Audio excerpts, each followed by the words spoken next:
I want to introduce Betsy Englander. She's an LCSW in the Mental Health and Wellness Engagement Management as a Wellness Engagement Manager at Jewish Family and Children's Service in Waltham, Mass. She provides trainings on mental health and wellness to older adults and people who work and care for them, and facilitates support groups for older adults who are mourning the loss of a spouse and for people who are caring for a partner with Parkinson's disease. She earned her MSW from Columbia University School of Social Work and her undergraduate degree from Brandeis University. Prior to coming to Jewish Family and Children's Service, Betsy worked at the Mass Teachers Voter Table as their development manager and field coordinator.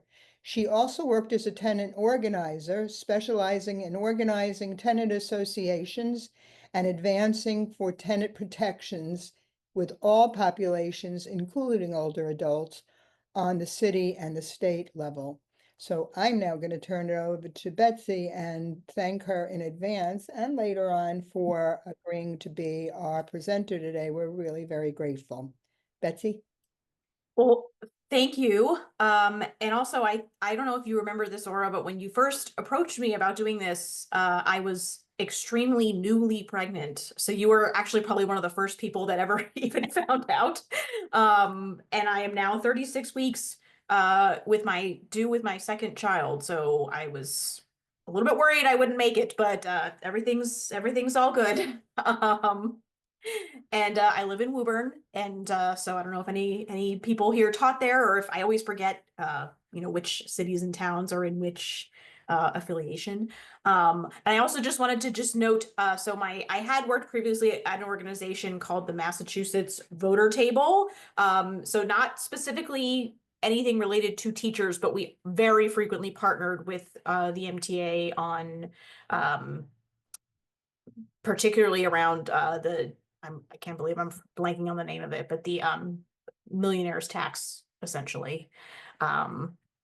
So really, yeah, admire the MTA, and yeah, have worked with many members throughout the years on various kind of advocacy things.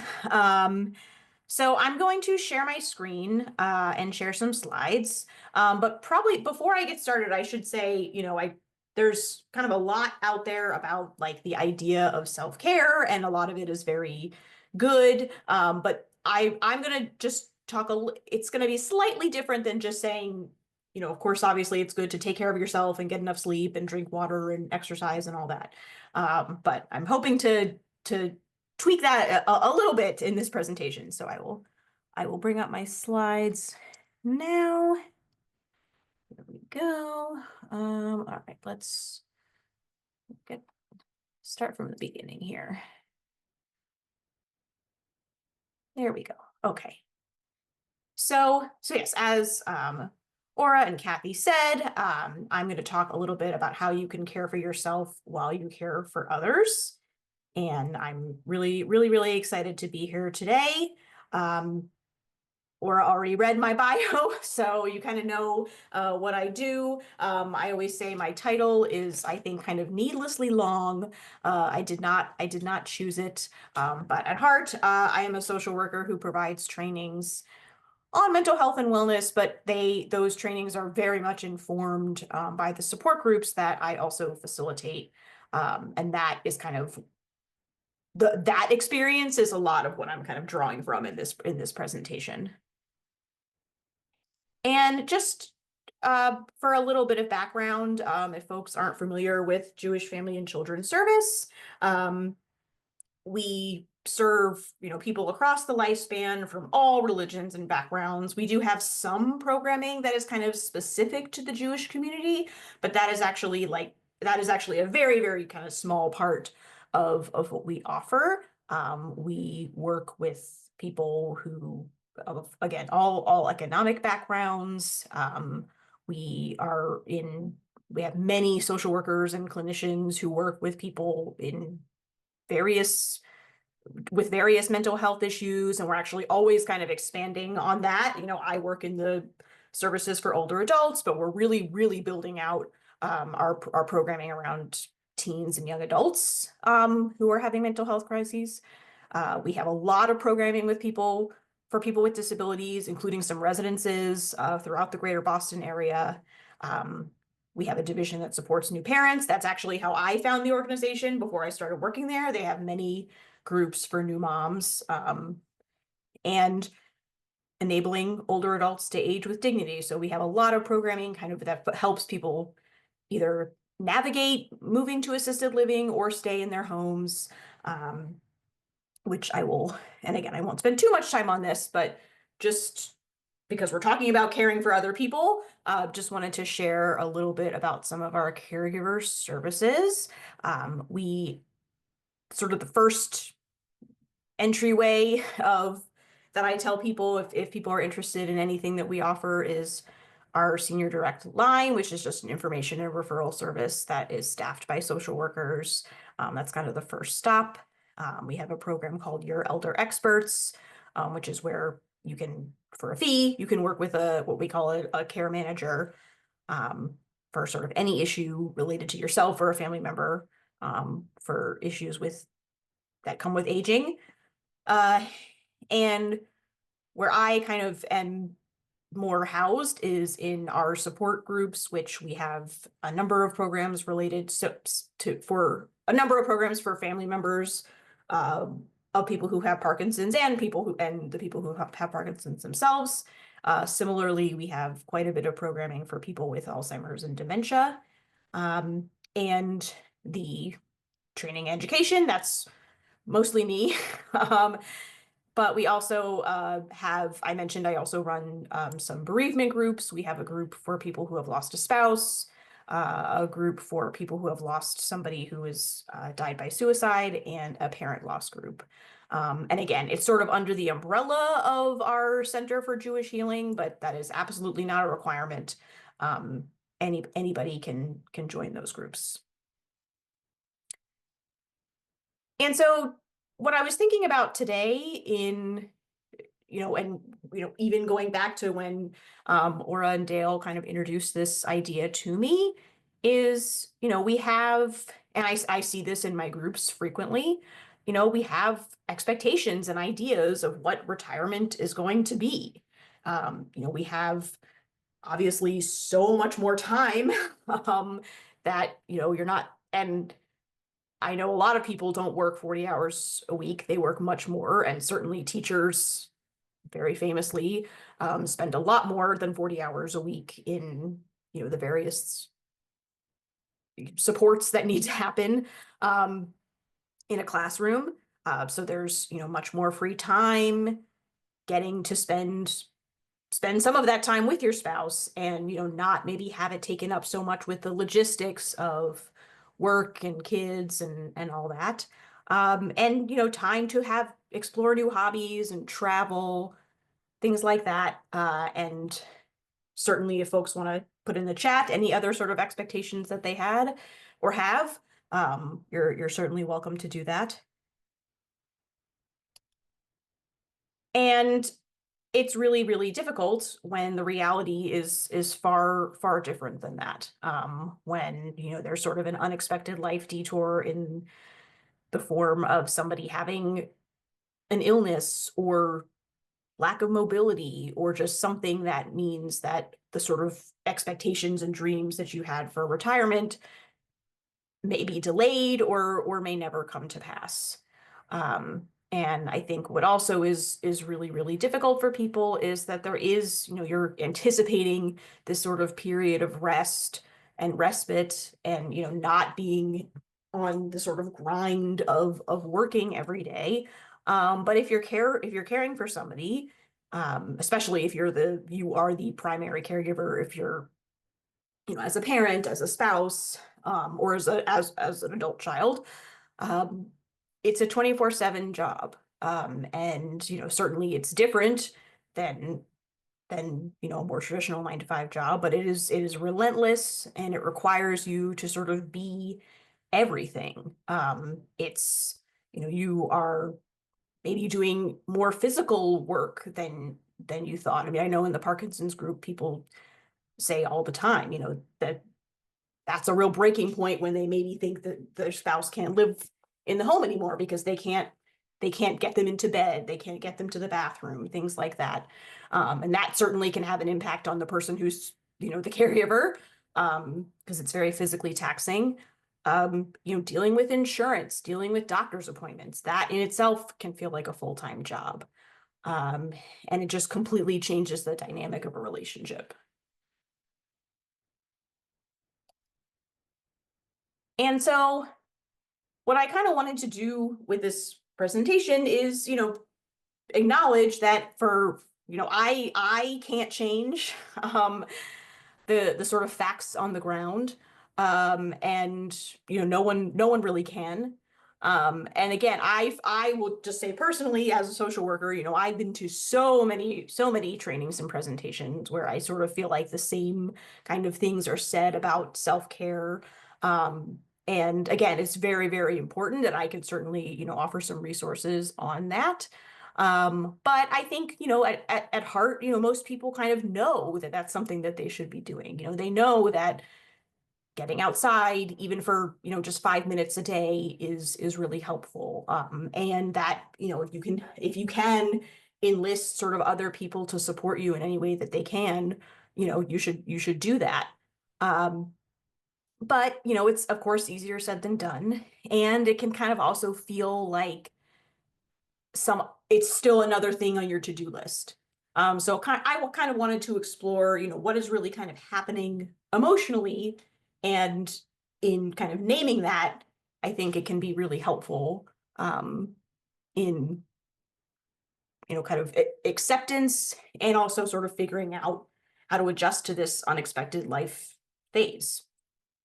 And what it seems like people are really feeling when they're faced with something like this, again, often unexpected, is a term called ambiguous loss. And I will say that this is something of a specialty for me to talk about. And I really enjoy talking about it because I think it's a concept that feels really familiar to people, but they maybe haven't heard it put this exact way. And so I'm just going to read this definition, which is from the Cleveland Clinic. Ambiguous loss is a person's profound sense of loss and sadness that is not associated with the death of a loved one. It can be a loss of emotional connection when a person's physical presence remains, or when that emotional connection remains, but a physical connection is lost. Often there isn't a sense of closure. And I'm going to sort of go back to the idea of closure because a lot of therapists and mental health professionals sort of don't like that term. A lot of people think that it sort of doesn't really exist, even if, someone you love dies. It's not often that people sort of wake up one day and think, I have closure, I've reached a point where I have accepted the loss and I'm ready to, quote unquote, move on. That's just not really how grief works usually. But the sort of distinguished factor about ambiguous loss is that sometimes it's to others, it may not even be, there is still grieving happening, but it's not always even apparent to others that a loss kind of has even occurred, which can make it feel really lonely and really hard to navigate. And I'll give some examples of kind of what people consider an ambiguous loss. The person who coined this term is a therapist named Pauline Boss. And she initially was doing lots of work with people who had family members who were missing in action. I think specifically in the Vietnam War. And again, that's, probably the most sort of clear-cut example of an ambiguous loss because, you may never see your family member again, but you had no, there's no body. You weren't able to do any sort of the rituals associated with death traditionally. And so it's really hard to grieve that. But so but even things like a divorce or immigrating to another country or, having a loved one who's incarcerated, those are also ambiguous losses, because, the person is still alive, but physically, they're very far away. And in the context of caring or caregiving, it's sort of the flip side of that, in which the person is physically present, but, has changed so irrevocably, that it is also a form of grief. But it's just not kind of seen as that by many people in society. And so that's why it's kind of an ambiguous loss, because you're sort of always navigating that. And there's lots, actually, Pauline Boss herself has written a book called Loving Someone with Dementia. And I know that is, that's very specific, but just as an example of, a form of ambiguous loss that caregivers are often navigating. And, as I was saying, there's the other sort of really, really challenging thing with an ambiguous loss is that it's ongoing. You are grieving something, but it's not, and that's why they say it's sort of marked by not having any closure. And again, regardless of what you think of that term, it's an additional challenge because again, you're still responsible for so much as a caregiver. And you're dealing with your own, secondary kind of feelings of grief of what you have lost in, not being able to have the retirement that you envisioned. And so kind of the only way that we have to navigate this is through resilience. And I also want to say too, this is a word that sort of used to bother me a little bit because it felt like, again, it was asking people who are struggling to not only continue to do all the things that they need to do, but do so with like, a smile on their face and grit and determination, when most people who are caring for others are exhausted.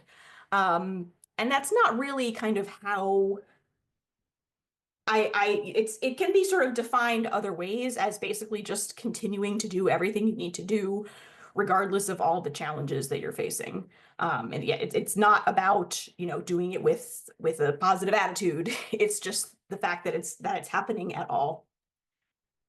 And there are actually sort of 6 in Pauline Boss's excellent book, which I highly recommend for everybody, even people who have no mental health background. It's very approachable, about ambiguous loss. Is called The Myth of Closure, which again, going back to that word again, and she actually has 6 ways to build resilience, but I'm going to focus on just a few that I think are kind of more relevant to caregiving kind of specifically.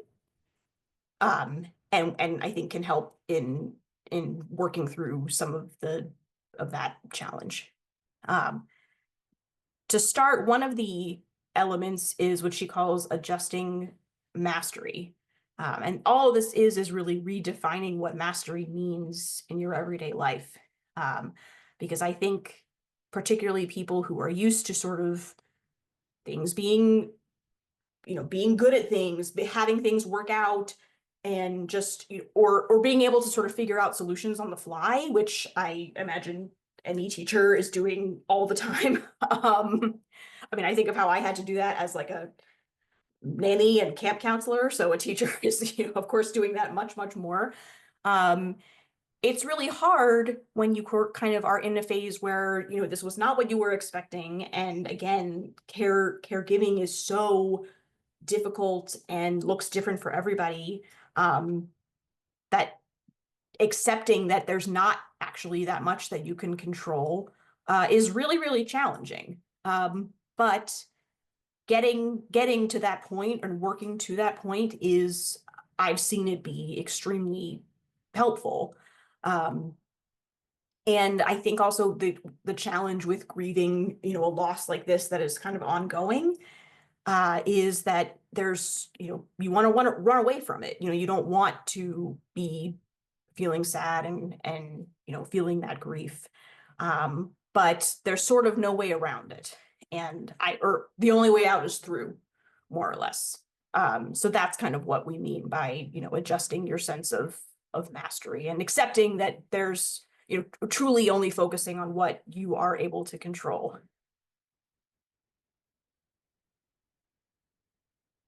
And I think, and I sort of mentioned this a little bit, but something that comes up a lot in actually both of my groups, but particularly in the care partner group is that, as I was saying before, so much responsibility goes onto the person who is caring for a family member.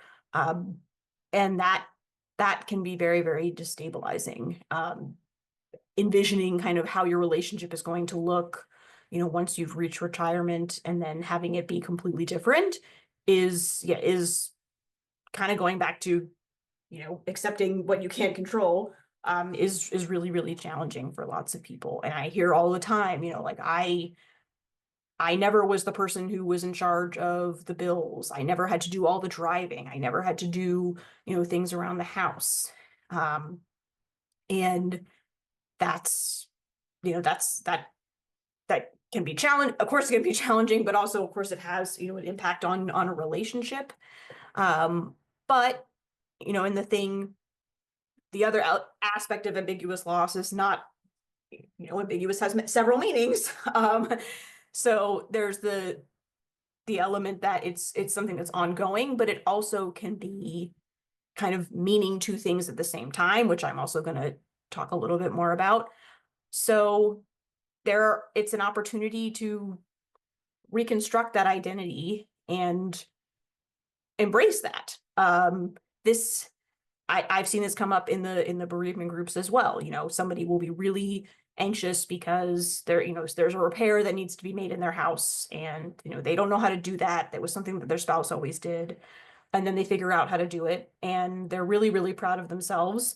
And it even kind of brings them closer to, or it feels like it's a connection to their spouse as well. And that's something that can certainly happen in caregiving too. And, and I also should say too, many people find enormous meaning and love and find it very rewarding to be a caregiver also. I should have mentioned that earlier. But again, that's just sort of another way that you can build resilience in the face of an ambiguous loss, is to sort of embrace that, you are, whether by force or by, being more proactive, you are kind of reconstructing your identity and taking on maybe more than you thought you could.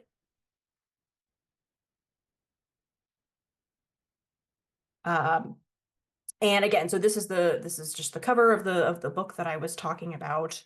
And sort of, as I was saying before, part of what we can do in the face of an unexpected life detour like this is to what we call normalize ambivalence, and accept that two things can be true and you can feel conflicting feelings. And that's hard for a lot of people. We're not sort of socialized to do that. We often think in kind of very binary ways, something is either this or it's that.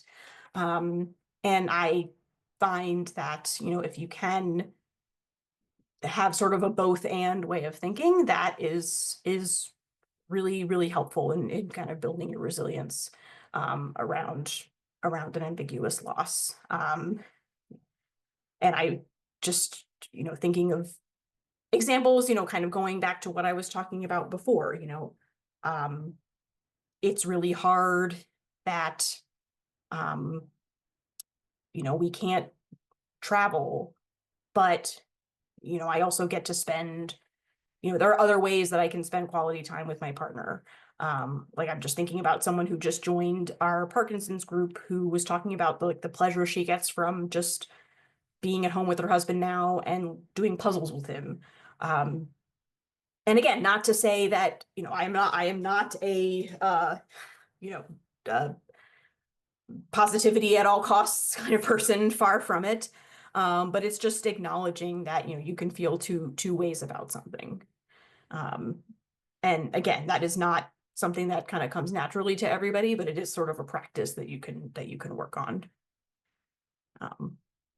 And again, just sort of accepting that there may never be closure, and that's okay. It doesn't, just because you are not ever going to have a definitive sense of this thing has ended and now I can move on, you actually still can move on. But it just may look kind of different than you envisioned. Betsy, there's a question in the chat Sure. that says, would this book be useful for someone who cared for a beloved spouse with dementia who has just died for such grief? Yes, 100%. Yes.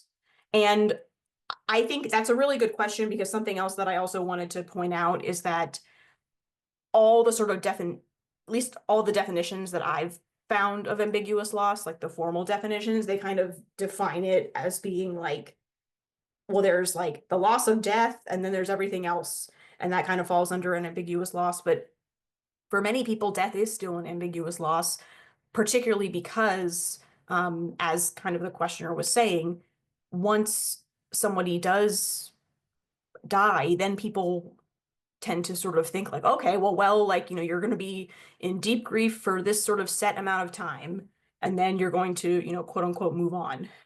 So sometimes we say, like, death kind of becomes an ambiguous loss, like after that certain point of time, where people kind of expect you to have, gotten to a different place. But that's just not how grief works. So yes, I would say this book is excellent for that.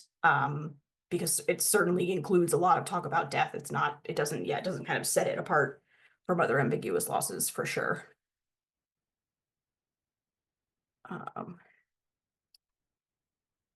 And the last sort of element of building up your resilience that I will talk about is discovering new hope.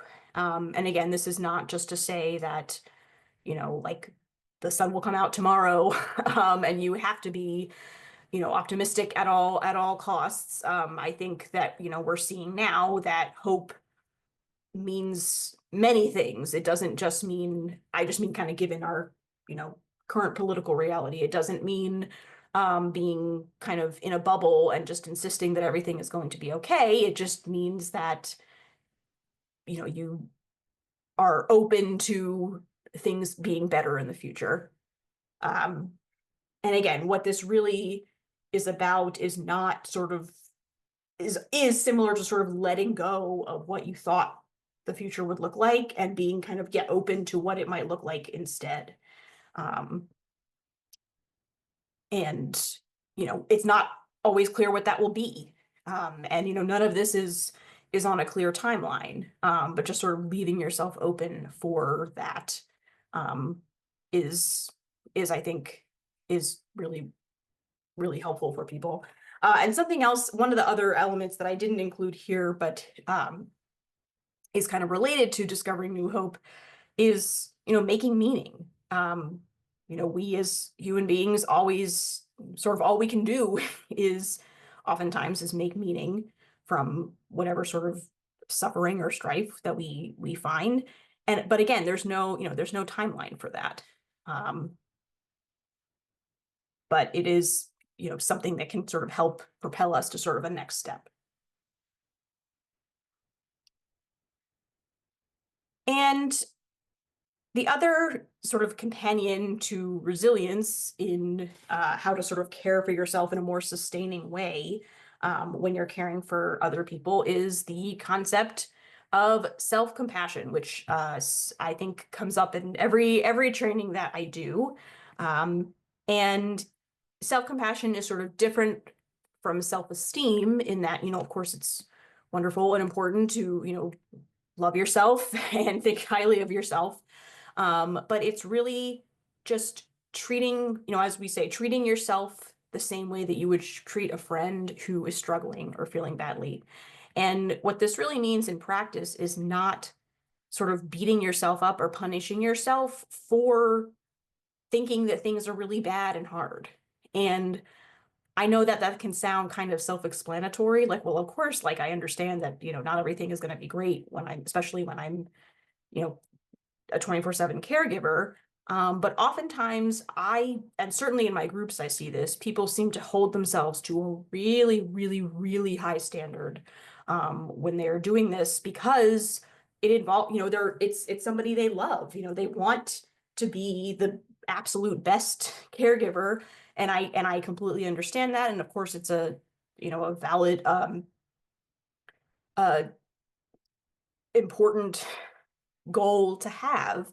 But it's also sort of okay to sort of acknowledge in the moment that, you know, this is really hard.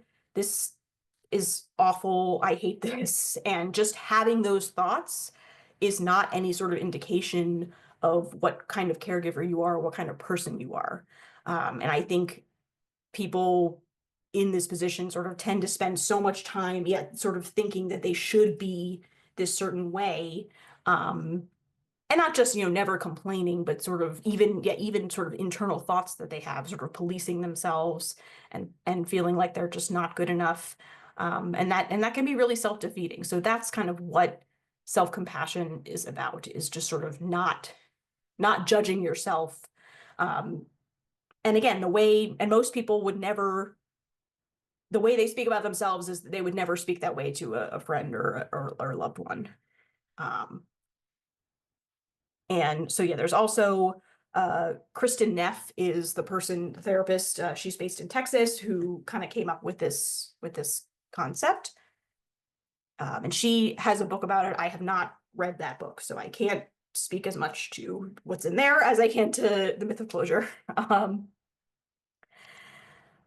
But there's also there's a couple kind of exercises that, you know, we don't have to do them. I just wanted to kind of introduce them in this training that also sort of are examples of what self-compassion kind of looks like in real life.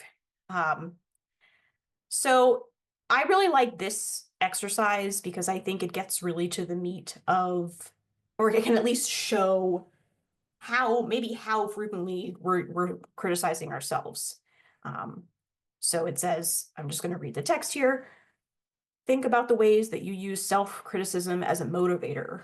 And I think this certainly comes up in many, many other contexts, you know, in addition to being a caregiver, certainly when it comes to, you know, weight or appearance or anything like that. You know, people often kind of default to self-criticism as a way that they think will motivate them. And so next, see if you can think of a kinder, more caring way to motivate yourself to make a change if needed. Every time you catch yourself being judgmental about your unwanted trait in the future, first notice the pain of your self-judgment and give yourself compassion.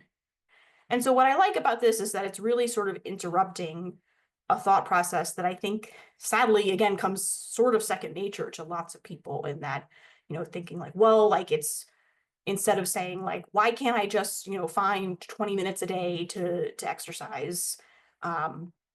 Instead kind of reframing that as like, okay, like, you know, what can I do to make that possible? Who would I maybe have to on standby if, you know, my partner needs something? You know, there's just kind of no reason to be so hard on yourself. But many of us sort of, again, just sort of default to that anyway.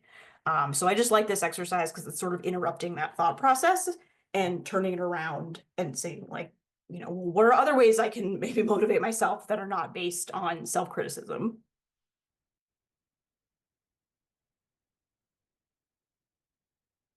And sort of a little bit related to self-compassion also, I also just wanted to at least mention, because it sort of comes up very frequently with the people that I work with who are caring for others. And I should say also that to everybody, to a person that I work with is retired. So these are all very much in the facing that, you know, their retirement is not going to look the way they thought it would look.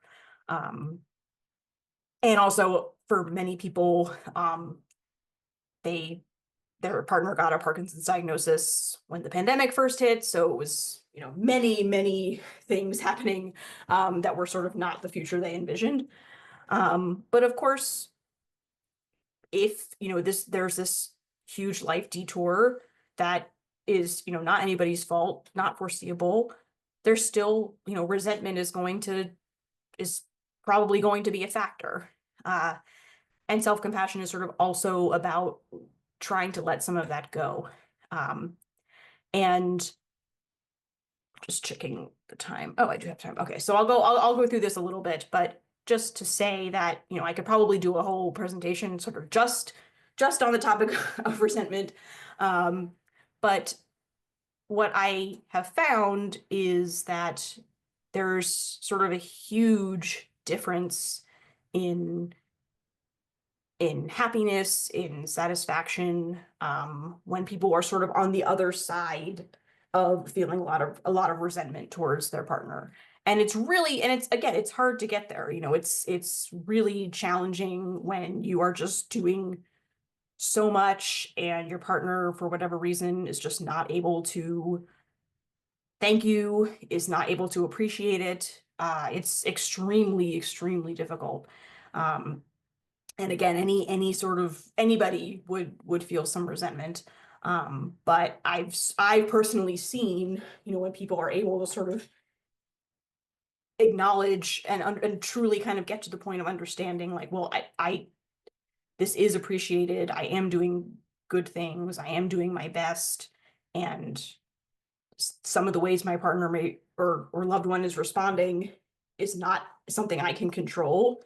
It may be due to their illness, it may be due to their own sadness and feelings of loss. You know, I've seen kind of that really improve people's quality of life, to be frank. And I will also just say that I'm not a big meditation person, despite, you know, what I do for a living. But I sort of like this exercise, because it's pretty simple and it doesn't, you know, require, already having kind of a meditation practice or anything like that. So I'm just going to read this aloud quickly. So it's letting go of resentment. Let yourself sit comfortably and quietly. Pay attention to your breath. Bring into awareness the story, the situation, the feelings and reactions that it is time to let go of. Name them gently, anger, grief, etc., and hold them compassionately. Gently ask yourself, do I have to continue to replay the story? Is it time to let go? If not, give yourself compassion for not being ready to let go. If you would like, say to yourself, letting go, letting go. Softly repeat the phrase. Soften the body and feel any space that arises as you let go. Sitting quietly, notice if any of the feelings, thoughts, etc. return. Simply return to softening and the phrase letting go. And again, I will not say that this is sort of an easy step to get to. It is very much not. And I also, as you know, number 4 says, I think it's, you know, you're certainly worthy of giving compassion to yourself if you are not ready to let go of those feelings. But again, I will just say that I've seen sort of I have seen kind of a transformation in people that are able to, usually with the help of a therapist, I will say, be able to sort of let go of some of the resentment and, you know, accept that it's not always personal and it's related to, you know, a lot of kind of pain and loss on the part of the person that they're caring for.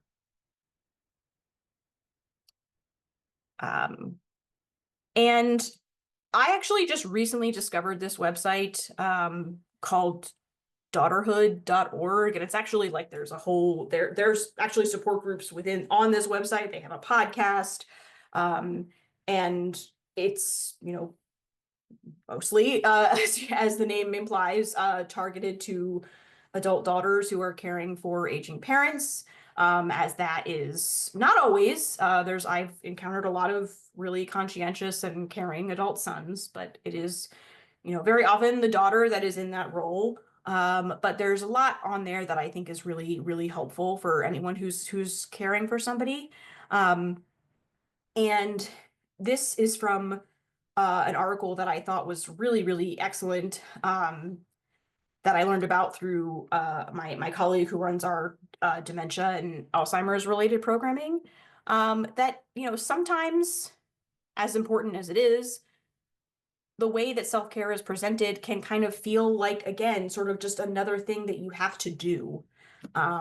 and or some of the things that are often kind of presented as self-care, going to getting a spa treatment or something like that. Like, not everybody enjoys that, or it's just impossible to find the time to get away, or it's expensive, and it can kind of just feel like another way that we're not measuring up. Just to, for my own life, like, I'm a mom of soon to be 2 young kids, and some people will say, like, insist, like, taking a long shower, or like going to the grocery store by yourself is not self-care, because that's just like basic things that you need to do. And I feel like, if you think if it feels nice for you and you get to get away and take some time for yourself, like, that is totally fine.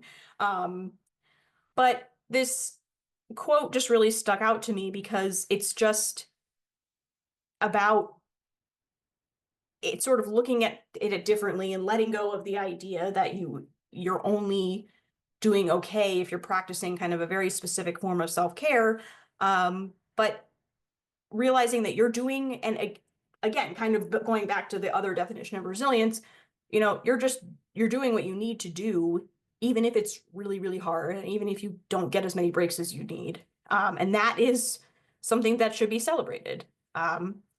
And I'll just read the quote. "Rather than putting pressure on ourselves to take a break we can't take, how about if we all just got really good at practicing extreme imperfection? Could this be the ultimate act of self-care?"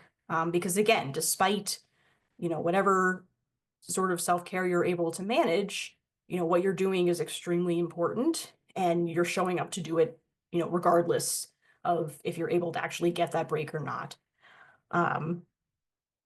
And this is on my left. This is from a series of New Yorker cartoons about things that are in and out for self-care. And this says, "In an interconnected system of Post-it notes, whiteboard scrawls, and loose notebook pages that contains all the information vital to your survival in the modern world and is decipherable by you alone."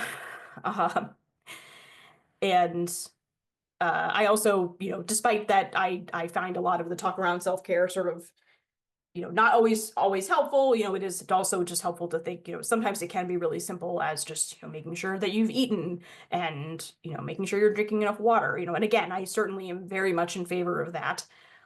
But I think sometimes, the conversation just gets to a point where it feels like just more pressure for people who are already stretched very, very thin. So I just wanted to kind of offer a little bit of a different perspective on that. And again, just to elaborate a little bit more, certainly support groups are extremely helpful for people who are caring for others.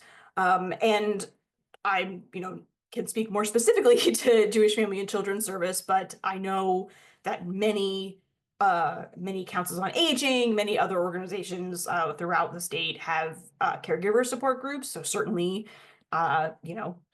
wherever is whatever makes kind of the most sense to you.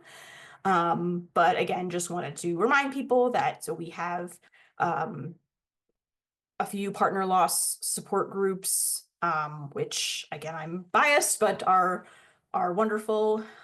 We have a suicide loss survivor group that is kind of open to anybody who's had any sort of person in their life die by suicide. It does not have to have been recent. It can be, from many years ago. And again, any person in your life. And actually, I should say, it's not frequent, but there have been people there was somebody in the partner loss group who was grieving a sister, but I will say that the vast majority of the people in the group are grieving a spouse. And so I also, we have some really kind of unique offerings for adult children also. We have a group called Balancing Act, which is for adult children who are caring for a parent who has dementia. We have the Parkinson's Care Partner Support Group, which I mentioned, and there's actually several of those. I only facilitate one, but there's a lot out there. And I also just wanted to include some information about our memory cafe. I don't know if folks are familiar with what a memory cafe is. They are sort of just gatherings for people with dementia and their care partners, and they are around kind of a theme. That's usually kind of something from history. So it's kind of easier for people with dementia to take part. But they're just really wonderful events, and they do kind of give some, respite to the care partner, because there's refreshments, there's coffee. And again, this is something that exists in many different places throughout the state. I think we actually have a directory on our website, so certainly, not just directing people to the one at JFNCS. And I should also add that during the winter months, the memory cafes are virtual, but in warmer months, they're in our offices in Waltham. But again, there's certainly wherever, I can't speak for 100% certainty, but there's several throughout the state, and you can find that information on our website. So just kind of a good resource, and kind of, a way to get out of the house.